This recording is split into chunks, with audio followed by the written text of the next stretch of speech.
మాజీ ఎంపీ గోరంట్ల మాధవ్కి 14 రోజులు రిమాండ్ విధిస్తూ నిర్ణయం తీసుకుంది కోర్టు. ఈ నెల 24 వరకు కూడా రిమాండ్ విధించింది special mobile court. Gorantla Madhav సహా 6గురికి రిమాండ్ విధించింది. నెల్లూరు జిల్లా జైలుకు గోరంట్ల మాధవ్ తరలిస్తున్నారు. చేబ్రోలు కిరణ్ అనే వ్యక్తి వైఎస్ భారతి పైన మాజీ ముఖ్యమంత్రి వైసీపీ అధినేత జగన్మోహన్ రెడ్డి సతీమణి భారతి పైన చాలా సంచలన వ్యాఖ్యలు చేశారు.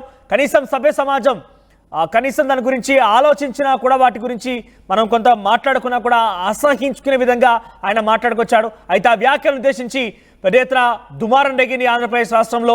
ఆ తర్వాత వెంటనే కిరణ్ చేబ్రోల్ని అరెస్ట్ చేశారు పోలీసులు. ఆయన మంగళగిరి పోలీసులు గుంటూరు తరలిస్తుండగా మార్గ మధ్యలో పోలీసు ఎస్కాట్ని ఆపి గోరంట్ల మాధవ్ నానా హైరాణ సృష్టించారు, హైటెన్షన్ క్రియేట్ చేశారు. ఏకంగా పోలీసుల పైన కూడా దురుసుగా ప్రవర్తించారు. నిందితుడిని చేబ్రోలు కిరణ్ పైన దాడి చేయబోయాడు. ఆగ్రహంతో ఊగిపోయాడు. ఈ నేపథ్యంలోనే పోలీసుల విధులకు ఆటంకం కలిగించారు. ఒక నిందితుడి పైన పోలీస్ సమక్షంలో దాడి చేయబడిన విషయం పైన గోరంట్ల మాధవ్ పైన నాన్ అవైలబుల్ కేసులు నమోదయ్యాయి.